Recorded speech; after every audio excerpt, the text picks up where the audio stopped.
seperti rumah susun 10 November 2011 sudah berlaku.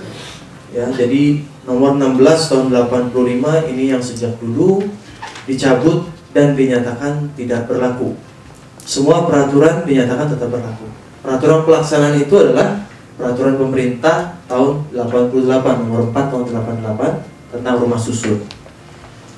Di luar itu nanti kita juga akan melihat ada keputusan Menteri Perumahan Rakyat tahun 94. Nah, itu tentang PPJB.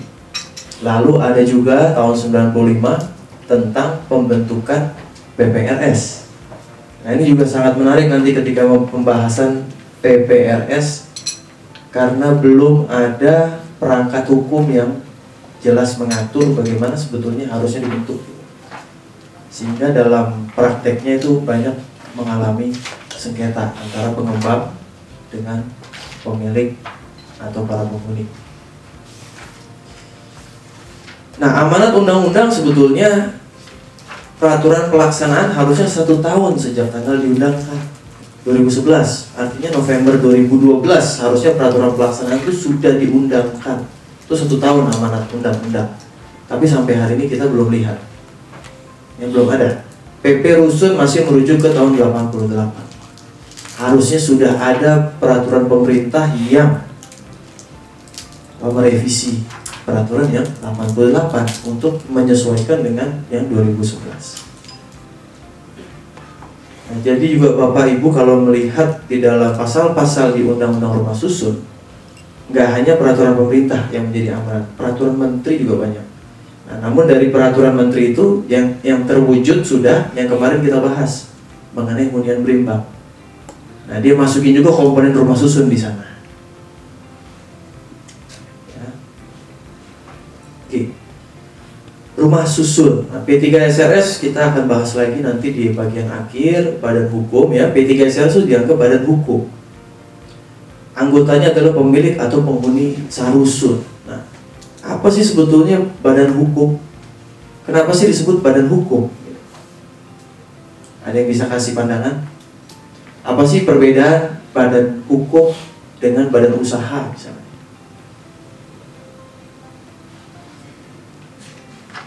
Kenapa sih disebut badan hukum? Perseroan terbatas itu apa? Badan usaha atau badan hukum?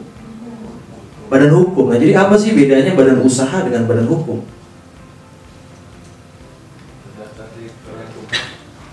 Ya, terdaftar di, artinya memang salah satu betul syarat formal harus ada semacam ya persetujuan atau pengesahan atau pendaftaran. Nah, tapi ketika suatu entitas itu ditetapkan sebagai badan hukum, dia dianggap subjek hukum. Jadi dia bisa punya hak dan kewajiban. Dia bisa digugat dan dia bisa menggugat. Dan dia juga bisa memiliki aset secara terpisah. Nah, itulah badan hukum. Dia bisa mewakili apa? Jadi kalau badan usaha misalnya firma, CV, ya, persekutuan perdata, itu badan usaha itu, bukan badan hukum. Jadi meskipun kita menamakan diri kita firma dagang misalnya atau usaha dagang, tapi itu sebetulnya badan usaha di mana tanggung jawabnya adalah individu yang ada di dalam situ. Nah, tapi kalau badan hukum itu sudah terpisah, betul-betul terpisah. Jadi individu yang menjalankan yaitu pengurus. Nah, tapi badan hukumnya jadi terpisah dengan siapa yang ada di belakangnya. Begitupun juga dengan P3SRS. Nah, jadi nanti ketika P3SRS sudah dibentuk, dia belum menjadi badan hukum sebelum memperoleh pengesahan dari kepala daerah. Jakarta, gubernur.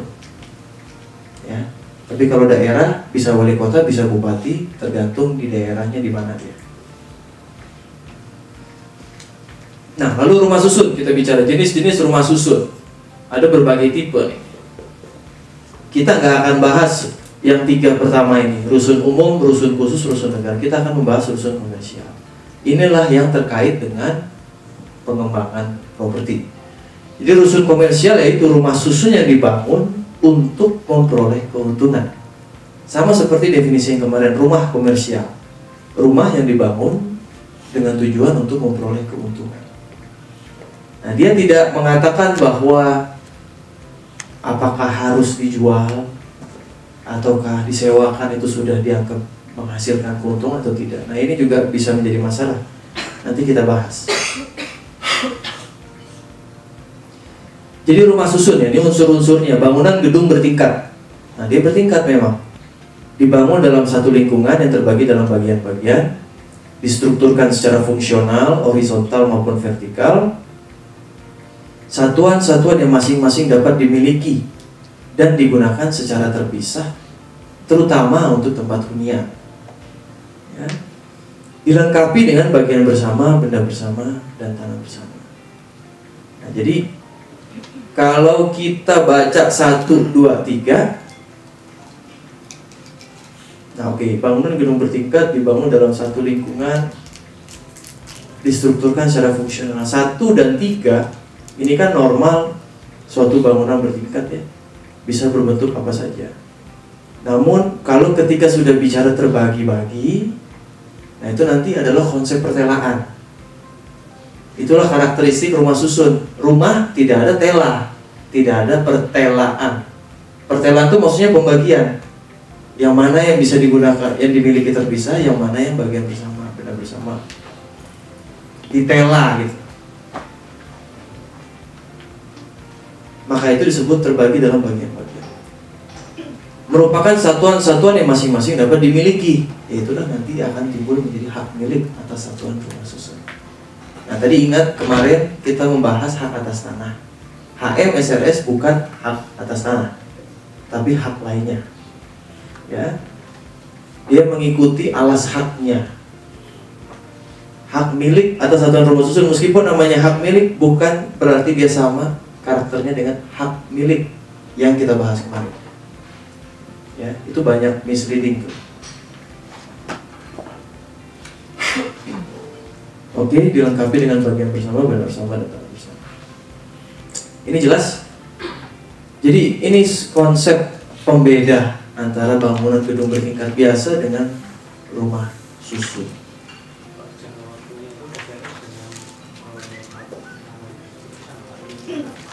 Sama, jadi gini Pak, kalau misalnya dia didirikan di atas hak guna bangunan jangka waktu kan 30 tahun.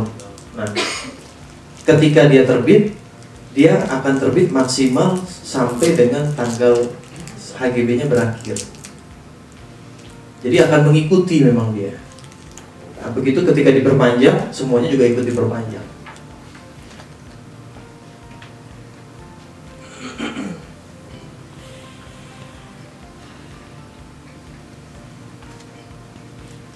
Oke, nah sebelumnya jadi udah jelas ya. Bangunan kantor ada yang berbentuk rumah susun, ada yang tidak. Betul? Setuju? Nah, jadi yang berbentuk rumah susun akan berubah menjadi setiap bagiannya akan terbit sertifikat hak milik atas satuan rumah susun. Nah, kalau bukan berbentuk rumah susun, artinya satu gedung itu dimiliki pemilik tanah. Ya, betul? Lalu kita, kalau kita mau masuk dan menempati bagian, kita hanya bisa melakukan sewa. Betul ya? Nah, kalau strata bisa dibeli. Oke. Pembangunan rumah susun. Oke, PMA ya, ini yang kemarin saya bahas sekilas bahwa boleh penanaman modal asing. Dan kalau Bapak Ibu lihat KBLI yang pas yaitu KBLI 681110 ya, real estate yang dimiliki sendiri atau disewa. Kelompok ini mencakup usaha pembelian, penjualan, persewaan, dan pengoperasian real estate ya, baik yang dimiliki sendiri maupun disewa, seperti bangunan apartemen, bangunan tempat tinggal, dan bukan tempat tinggal. Penanaman modal asing dapat memiliki 100% saham. Oke, kemarin kita sudah bahas.